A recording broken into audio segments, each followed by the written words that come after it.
Hello, everyone, and welcome back to the OverSeers. I'm Proelios, joined as usual by my co host Nightwing, and this is our Houston Outlaws team preview for Season 5 of the Overwatch League. And as usual, we'll be kicking things off by reviewing the tank players for the Outlaws, which in this case is just Piggy. Now, Nightwing, what are your general thoughts on Piggy? Because I think he is probably a top tier off tank going into next year. I think based off of his performance last year, there's a very real possibility that he's up there almost top three, definitely top five last year. Uh, if you remember the IBM Watson, uh, ranking system that they had last year, they really loved Piggy's individual performance in that. I think he was the only Houston player to make it into like some of the top rankings, uh, just because individually he performed quite well and racked up all those stats. And obviously from the eye test itself as well, you could see that he was playing really, really well, and probably like a touch higher than the rest of the team almost. Uh, Even though I'm a bit salty that Jago has not been signed this year. Uh, but yeah, Piggy did play really well. I think he's a good tank to have in Overwatch too. Uh, I think my main problem is just that I don't know how he'll fare on the main tanks. Now that some more news about Overwatch 2 has come out, uh, now that the NDA of the alpha is no longer applicable, people are saying that it started off with the Zarya meta uh, in terms of what players were playing in scrims, which is in Piggy's playhouse, but then now it's transitioned to more of a Reinhardt centric meta. So obviously, these kinds of things will stay in flux. But the point I'm trying to make is that main tank roles are also important to fulfill here, and I think that's where I draw a little bit of a question mark for Piggy alone. Just because obviously we haven't seen his Reinhardt play, right? So that's, I guess, something I'll be a little bit worried about is how this solo tanking will affect Piggy. But then again, many other teams will be affected by the same problem, right? Even including the Shock and many other teams that have signed one quote unquote off tank player. So that's my main concern for him. But he should do well on the heroes he's actually known for. Yeah, so I do agree that Piggy has been an absolutely fantastic player for the Outlaws. I feel he had one of the best Sigmas in the league last year, especially because he had absolutely flawless decision making and ability usage on him, and we all know how incredible Zarya is as well. So we know that he's mechanically skilled and is comfortable on most off tanks. So I think Overwatch 2 will probably suit him well because I think even main tanks are being moved into a more off tanky playstyle. They are being given more abilities to make plays with and more potential to kind of carry fights individually than is currently possible in Overwatch 1. So I think that's where Piggy will stand out because he can be a mechanical carry as we've seen with his Sigma and Zarya. And he also seems to be a vocal player to some extent, so he should be able to take charge of the team somewhat and keep them on the same page. And I don't think every team has vocal players like that, so it's an interesting time for Piggy to be a solo tank for the Outlaws. I think let's Yeah, I mean, yeah. Sorry, go on. I can totally imagine Piggy just chucking out spears left and right on the newly reworked Orisa. And I think he'll do quite well on, heroes like Doom as well, just because it's somewhat similar to Diva and somewhat similar to Winston. So I think he'll be able to pick them up because, like you said, tanks do have a more active role, and they're more similar to the off tanks of today than the main tanks of today. So I think he should still be in a good spot as long as he's getting the right coaching and the right feedback to improve on these new heroes. I mean, newly reworked heroes at least. Yep. And I think on that note, let's move on to the DPS line, which consists of Danteh, Pelican, and Merit. Now let's talk about the veteran player of the Outlaws, Danteh. I feel like Danteh didn't have a great showing last year. This might be a hot take, but I mean, his normally incredible flanker picks weren't that effective, the Tracer and the Sombra especially. Probably just because of how well players have learned to peel over time. And Dante has a very traditional flankers approach, and I think he needs to evolve that if he is required to be more competitive, which he naturally does. And for the first time in a long time, I'm not too high about him. I feel like somewhere or the other he's starting to show that he's not an absolute god at the heroes that he plays. I was a big fan of his gameplay in season 3. I think his Echo especially was extremely explosive and he could carry fights on her. But I don't think we saw that carry potential in him last year, so I'm not too excited to see him going into Overwatch 2. But I do feel like, knowing that his hit scan as well as projectile aim is pretty good, he will probably be able to pick up new heroes and might be able to make a name for himself playing them as well. And naturally, he also can continue playing his currently signature heroes like the Tracer, Sombra, Echo, and try and redeem himself to some extent. I think the good thing about Dante is that he has a very wide hero pool, and he's one of the better players to pick up whatever heroes he's good at. His Tracer is incredibly solid. Uh, you know, his Sombra is also one of the better ones out there. Even if you're not, putting him head to head against Lip, his Sombra is an option, especially with the fact that Sombra has been given a more active role in the game. The fact that his mechanics are good and his understanding of the hero in the past has been very active and involved as well. Uh, Makes me believe that he still has a place in this team, and he will still perform well enough. I think, like you said, his flexibility makes it so he'll pick up new heroes well. I don't know about the Sojourn specifically. I think really either of the other two uh, players are probably better off picking up that hero, especially Merit. But I think Dante also can find a bit of a niche there because he's good at the hit scan as well as the projectile, and Sojourn is a mix of both. So I think in that sense, Dante should still be incredibly solid going into this season. I think any stop gaps that need to be put in terms of the hero pool for the other two players, I think Dante can fill that quite easily. And I think I would probably see a healthy rotation, ideally, of Dante and the other DPS, just because I don't think there needs to necessarily be a Korean bias here, because Dante has shown that he can perform on his lonesome and not take too many resources, especially when he's obviously playing the Sombra, right? Or the Tracer. So I think he should be well suited to work with this team, even if the rest of the team is entirely Korean. I feel like with some these massive signings of Pelican and Merit, Dante will be seeing a good amount less playtime. Because earlier on, I think he has been like a really stable player for this team just because he's been flexible and because he's been a known quantity and also like a, I guess just a reliable player to have. But you've got someone like Pelican coming in now, which I think is like an absolutely amazing signing because he seems to be this like the new star player for this team, and in my opinion, he's like a god tier flex DPS, and naturally he won Rookie of the Year last year, and he's undoubtedly the best May and Echo in the league in my opinion now. He's super flexible, has incredible mechanics, incredible decision making, and I think the Atlanta Reign were incredibly foolish to let him go. I think they should have just kept him because he could have picked up almost any hero that's coming up in Overwatch 2. So, like an absolutely fantastic signing by the Houston Outlaws, and I think they can make fantastic use of him.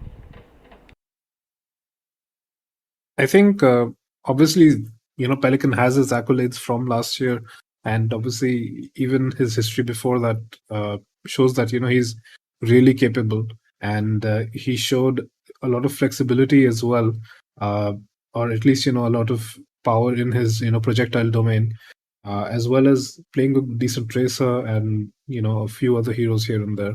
I think he'll be quite good in Overwatch 2 as well. Obviously, he was the rookie of the year last year, and that should continue. I think he will also, work well with Merit. I think They've been coached in contenders similarly, and they have worked within similar systems, so they should get along even if they haven't. I don't think they've played side by side, if I remember correctly. Um, but yeah, that said, I think Pelican incredible signing, and I mean you're right. I think you would probably see him and Merit play, and maybe Dante would come in here and there. Uh, that said, I would genuinely like to see a healthy rotation because I think Dante still has a lot to offer. But yeah, Pelican should probably be like the mainstay unless projectile heroes are just not good at all. In which case, you might want to put in Dante and then Merit for hit scan. Yeah, and I think Merit on Hitscan is also going to be a fantastic player because he has had a very successful career in contenders playing that Hitscan role, winning multiple seasons of it with not just O2 Blast, which is Pelican's old team, but also Runaway. He used to play alongside Assassin, and they were an incredibly powerful DPS duo. And Merit can also flex to the Sombra, which is a great addition to have, especially when Overwatch has evolved to be a game in which you almost always need to have two players who can play flankers in some capacity on the team. So I think that Merit has a lot of pop-off potential and is also quite a clutch player from what I've seen. So he could be kind of like a god tier hitscan DPS if he really plays consistently, in my opinion. And if the same happens, I could even see him being rookie of the year in case he's just absolutely insane and somehow overtakes proper. So yeah, that's my take on Merit. I think, yeah, I mean, there's definitely a real possibility that in the case that the shock chokes and they don't perform well, you might even see Merit play, uh, being put there as the rookie of the year, just because he obviously was played over Kilo most of the time on O2 Blast. He's more flexible than Kilo. I would say Kilo is probably a little bit more mechanically gifted at his very peak, but Merit is still really, really, just cracked. I think there's a very real situation where you could see him being a rookie of the year. He provides really good value to this team. I don't think you would obviously not, give Dante or Pelican the snipers necessarily. And so Merit rounds out the DPS line really well. And in the case that, these hit scan heroes and these snipers become part of the meta, I think Merit is probably one of the like top players you would look at to fill in that spot. So yeah, I think overall it's quite a good DPS line. I think there are not too many gaps in it. I think they're well prepared to pick up new heroes as well as continue playing older ones really well. I think Easton did a really good job by just creating backups for each DPS to fall back upon, which is I think really important. Yep. And let's move on to talk about the support line. I think it's a rather interesting combination here with Iris and Lastro. Now, Iris naturally the flex support coming in from the Atlanta Rain. Uh, I think he had a good showing with them, but I do feel like a lot of analysts have been overrating him to some extent because I feel like he takes a little while to adapt to a different team structure or a different play style. Because even with the Rain, his value came very slowly and steadily rather than him coming into the team and proving to be this great coachable flex support. Because if you remember, he had joined the Rain back in season 3, and despite being known to be a good player overall, he was benched for Dogman, and Dogman wasn't playing very well that season. So Iris took some time to adjust to how the team was playing, and then in season 4 he was able to play the Moira and the BAP. He wasn't even great at Ana and Zen just because that's not what the team wanted him to practice, I guess. So I think I'm I'm going to be a bit cautiously optimistic for him. I'm not too high seeing him on this team. I think if he had stayed with Atlanta, he would have had a much better chance just because he was more used to their team structure and the players that he had over there. But I think he can still do well. I don't think he can be outstanding necessarily, but that's just my take on him. I don't know if you agree there, Nightwing.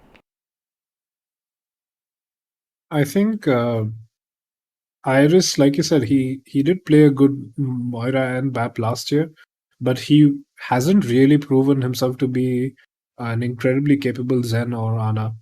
Uh, I think based off of the reports that are coming out of the Overwatch 2 Alpha right now, Lucio and Moira seem to be sort of the dominant support duo at the moment, and so I think that's probably uh, what you'll see the most in at least the first tournament cycle before any balance changes are introduced.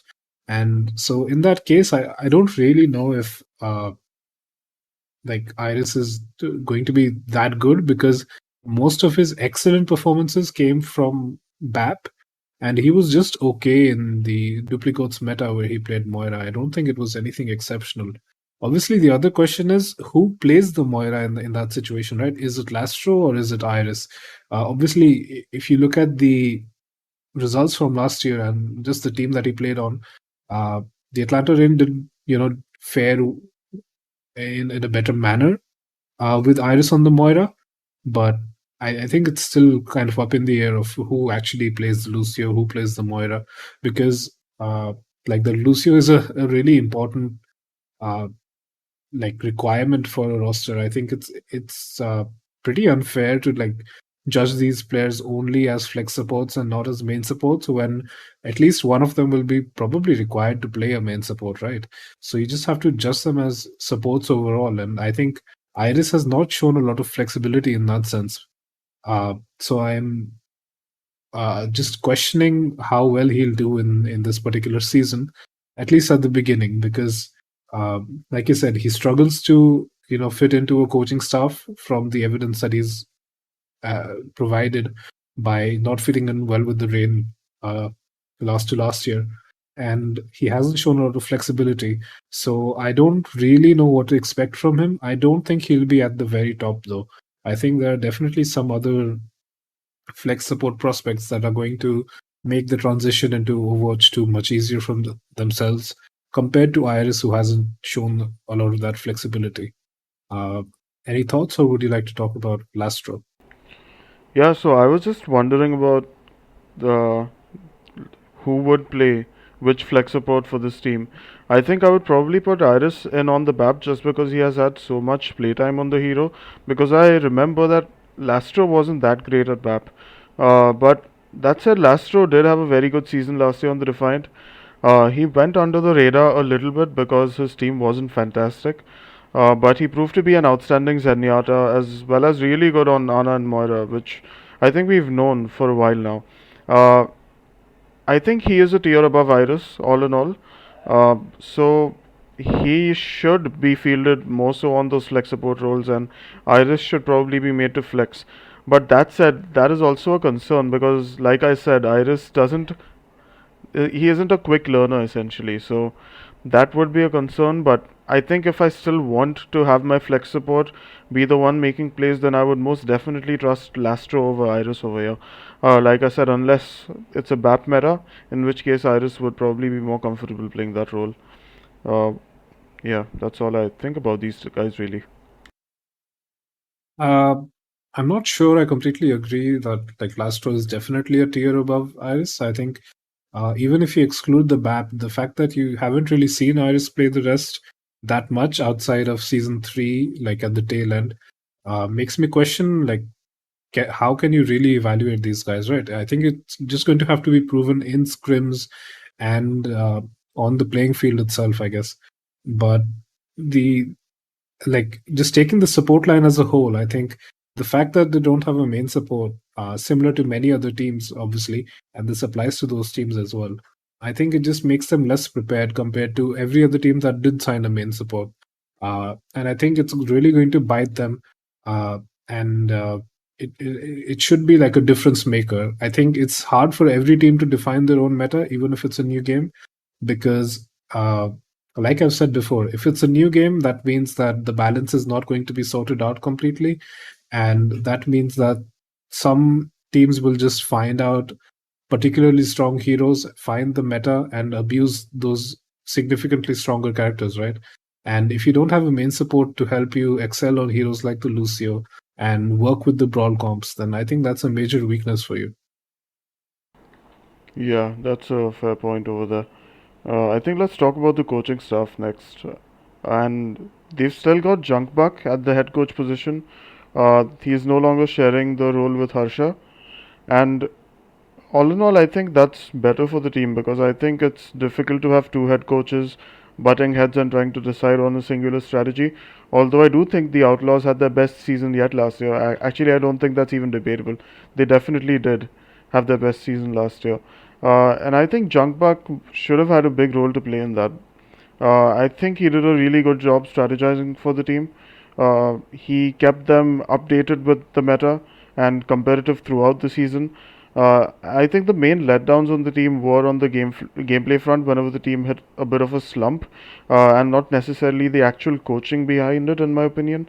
So I think he'll continue improving the team, and he definitely has much better pieces to work with this season. He's also got a new assistant coach, HoChiLee, coming in, who was with the Defiant last year. So he already has some Overwatch League experience. And naturally, there's Jake still on the roster, who is, I feel, a great mediator to have between the players and the coaches. He's friendly with the players because he's played with some of them professionally, but in general, he has a lot of respect within the community. So even though he probably won't affect strategic decisions within the team, he will focus on individual player coaching, and I think that should contribute a decent bit towards the team as well. So yeah, I think with Junkbuck at the helm, Outlaws fans can sit comfortably in their seats and watch games, knowing that things are probably going to go well for the team. So I think, yeah, you're right that Jungkook is a pretty good head coach to have if you're the Houston Outlaws. You saw that he sort of picked up many like things during his assistant coach role for the SF Shock, and then you could see last year that he had translated those into the Houston Outlaws. So you could see that it's him behind, especially the brawl comps that the Shock were really good at during the Goats meta. I think Junkbuck just downloaded all of that and just donated it to the Houston Outlaws last year because you could see that the brawl comps played by the Houston Outlaws were some of their best comps. With like Django on the Rhine and then Piggy on the Diva or Zarya. I think that's where they really excelled, and I think a lot of that has to be attributed to Junkbuck because you can, like, if you go back and see the words, the way the Shock played and the way that the Outlaws played was very similar in terms of executing that brawl comp, and it worked out really well. So I think, considering that reports are out for that like a similar brawl meta, just in sort of an 5v5 format, is what the meta currently seems to be.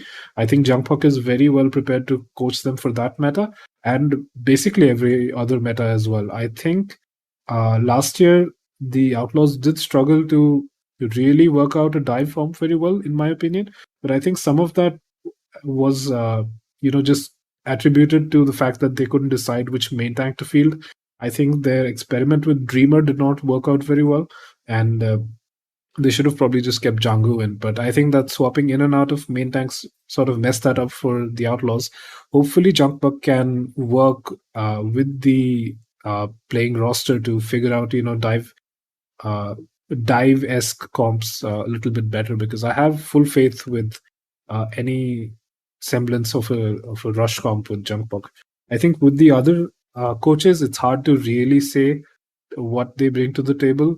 Uh, I don't really know what Jake actually provides as an assistant coach. I think it's hard to find out without actual player information or just like very very clear results. So that said, I mean, Jake does have experience, and so does HoChiLee. So it still is a good coaching staff, I think, going into Overwatch 2, and they should be able to get stuff done for the team. hmm Yeah, and where do you think our confidence levels are at with this team now? Because I think in general they do have a fantastic tank player at the helm. They have some amazing DPS with Dante. I think probably as the backup player. With Lastro and Iris, I think it's a work in progress kind of support line. They probably need a main support player still to round things off. So all in all, I think it's going to be a competitive team, but I'm refraining from ranking them right now because I think a lot has changed with the Overwatch 2 alpha footage dropping. So we are going to have to think a bit about that. But all in all, I think the roster is heading in a more positive direction, and they should do fairly well this season. Yeah, I think if the Outlaws find a meta where their players can play the heroes that they're comfortable on, then I think the Outlaws will be extremely competitive, honestly, because they've got some serious DPS talent and they've got some pretty good, flex support talent as well. It's just that in a broad comp, I'm questioning whether Piggy can play the Rhine, and I'm questioning whether either Iris or Lastro can play the Lucio, right? So it's a similar situation to many other teams in the league, but there are some teams that are well prepared for it. There's teams that have signed, two tanks. They've got main supports as well as flex supports. For example, the LA Gladiators, right? They've really prepped well for this type of situation where they can handle basically any type of meta. I think hopefully, at least by the end of the next tournament cycle, uh, the Outlaws as well as some of these other teams that are keeping 6-man rosters at the league minimum, they find out and scope out players that are actually doing well in the Overwatch 2 beta, and pick up players, because I think this roster as a whole is just a little bit inflexible, because they don't have those final finishing pieces. But apart from that, I think, yeah, it will still be a good team. Alright, guys, I think that about rounds it up for this episode. Thanks a lot for listening. Remember to share this video because I think we are getting close to a power rankings episode, which I think will be very interesting to watch. So, yep, we will see you in the next team preview, which will be about. Wait, which team was it again? The LA Valiant, right? Yep. Yep, alright, LA Valiant. See you then, guys. Bye bye.